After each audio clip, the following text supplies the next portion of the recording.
और ये दिन पूरी तरीके से निकलता हुआ अच्छे तरीके से। एंड ये पहाड़ की खूबसूरती, सह्याद्री पहाड़ी श्रृंखलाएं जो आप देख रहे हैं, हमें वहाँ पे जाना है ऊपर की तरफ। वो जो आप देख रहे हैं ऊपर की पहाड़ी, वहाँ पर हमें जाना है। So again it's a very long task. अच्छा, रायगढ़ फोर्ट के बारे में मैं आपको बताऊं तो यहाँ पर कुछ 45 ऐसी चीज़ें हैं जो हम फोर्ट के अंदर देख सकते हैं। सो वो देखने की कोशिश करेंगे जितना हो सके।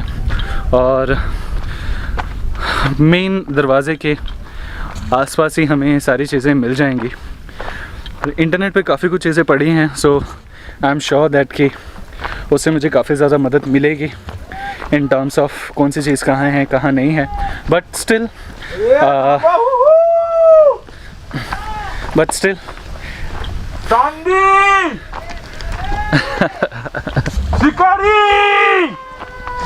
और वो रहे हमारे आधे ट्रुप शिकारी और शिकार।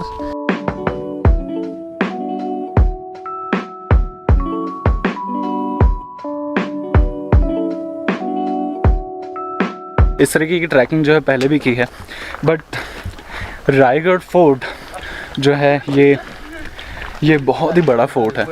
एंड यहाँ के जो स्टेप्स हैं वो भी माशाल्लाह बहुत ही ज़्यादा हैं। सो अब देखते हैं दैट कि फ़िलहाल कितने बजे तक हम वहाँ पे पहुँचेंगे। इट्स 7:30 राइट नाउ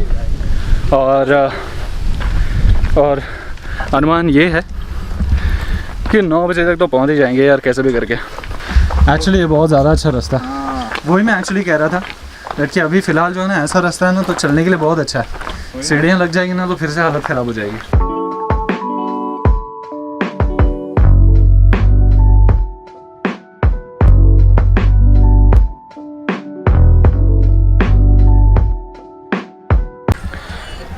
डेढ़ घंटे की चढ़ाई के बाद फाइनली फोर्ट नज़र आता हुआ।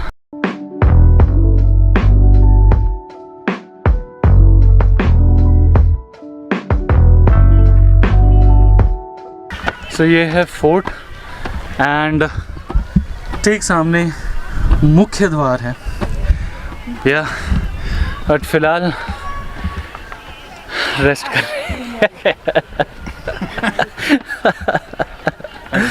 एग्जॉस्टेड कंप्लीटली एग्जॉस्टेड है सीरियसली। वो लोग पता नहीं कुछ अलग सा कुछ खाकर आए होंगे राकेश। हाँ साले अपनी तो हालत ख़राब हो गई। कितना ब्रेक लिया आप लोग ने? 4-5 ब्रेक लिया, 4 से 5 ब्रेक लिया। 4 से 5 ब्रेक लिया, मतलब समझ सकते हो कितना ज़्यादा है ये यार। कोई बात नहीं, मंजिल आ गई है, सिर्फ मेन द्वार तक आ गए, टेंशन नहीं। मेन द्वार में घुस गए तो घर आ गए, चिंता नहीं कर। A few inches later. Jitesh, अब हम मुख्य द्वार के पास आए। रायगढ़ फोर्ट में एंटर होने के लिए ये एक ही मेन मुख्य दरवाजा है जिससे हम लोग एंटर हो सकते हैं, और किले में और कोई भी एंट्री करने के लिए दरवाज़ा नहीं बनाया गया है। और ये दुश्मन के लिए एक कड़ी चुनौती थी। ये जो पिछले फ्रेम में आपने बड़ा दरवाज़ा देखा था वो था मुख्य द्वार इस रायगढ़ किले का। उस दरवाजे के अलावा यहाँ पर 2 और द्वार हैं जिसे कहा जाता है नगर खाना। जो पहला दरवाज़ा है वो दरवाज़ा सिर्फ़ और सिर्फ आम जनताओं के लिए खोला जाता था, सिर्फ आम जनताओं का वहाँ पे प्रवेश था। और जो दूसरा दरवाज़ा है वो है मीना दरवाज़ा, जिसमें सिर्फ और सिर्फ महिलाओं को प्रवेश मिला करता था। और वो जो दरवाज़ा है उसका जो रास्ता था वो रानी महल की तरफ जाया करता था।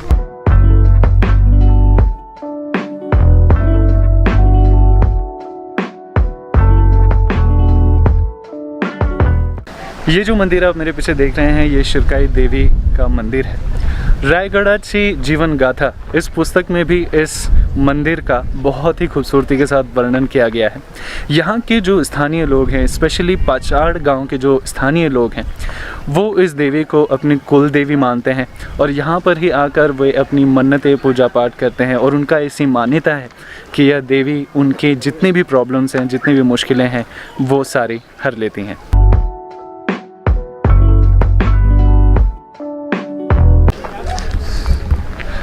तो फ़िलहाल मैं खड़ा हूँ बाज़ार पेठ पर ये बेसिकली एक मार्केट हुआ करते थे शिवाजी महाराज के जीवन काल में, और ठीक बाज़ार के सामने ही शिवाजी महाराज की बहुत ही बड़ी भव्य मूर्ति जो है वो लगाई गई है।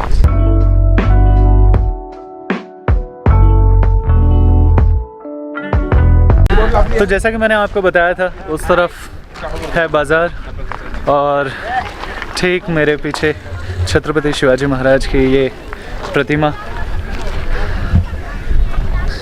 जिनका गौरव देखते ही बनता है। चलिए अब आगे चलते हैं। जैसा कि मैंने कहा था कि यहाँ पर एक और मुख्य द्वार है, तो मैं दूसरे मुख्य द्वार की तरफ आया हूँ जो है नगार खाना। यहाँ पर जैसा मैंने आपको बताया था कि यहाँ पर सिर्फ़ और सिर्फ आम जनता को प्रवेश मिला करता था, और ये मुख्य द्वार कुछ इस तरीके से दिखाई देता है। इतना ये भव्य और विशाल दरवाज़ा।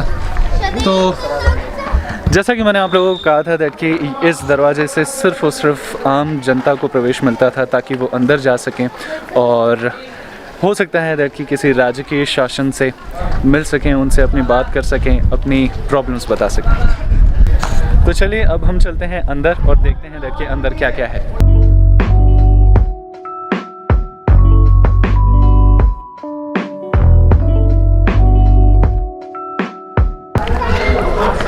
तो अंदर आने पर इस तरीके का कुछ आपको माहौल देखने के लिए मिलता है, और ठीक आगे की तरफ छत्रपति शिवाजी महाराज की एक और प्रतिमा। ये एग्जैक्टली क्या है ये मुझे पता नहीं, बट हाँ पूछेंगे यहाँ पे, अगर कुछ होगा इन्फॉर्मेशन तो मैं आपको ज़रूर बताऊँगा। आगे की तरफ एक बोर्ड लगा हुआ है, देखते हैं कि वहाँ पर क्या लिखा है।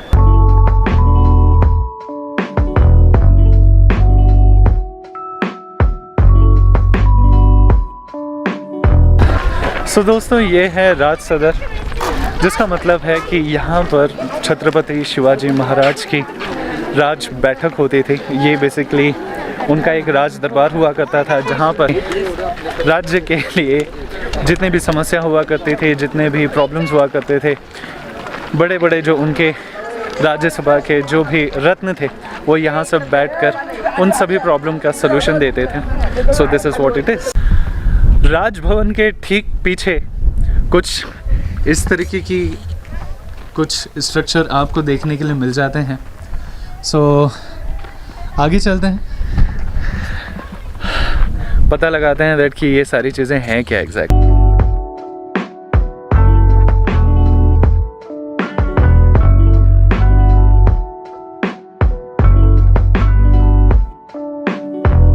ओके, तो ये जो आप मेरे सामने देख रहे हैं ये है खलबत खाना। It's a chamber for secret discussion. इसका मतलब ये है दैट कि जब भी कोई कोर स्ट्रेटजी या फिर कुछ इम्पॉर्टेंट बातें होती थी तो वो चीज़ें यहाँ पर होती थी, ठीक इस जगह पर। नाइस।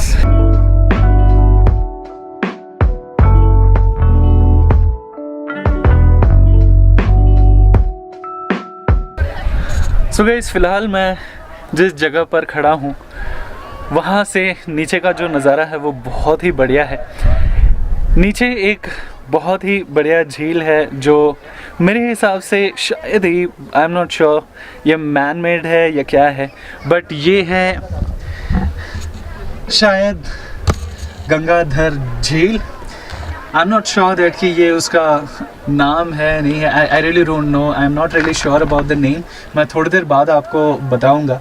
बट जहाँ तक अगर ये वही झील है तो इसके बारे में बहुत ही एक प्रचलित कहानी है कि जब शिवाजी महाराज का राज्याभिषेक यहाँ पर हो रहा था, उस वक्त राज्याभिषेक के लिए गंगा नदी का पानी जो है इस झील में डाला गया था ताकि उस पवित्र पानी से शिवाजी महाराज का राज्याभिषेक हो सके।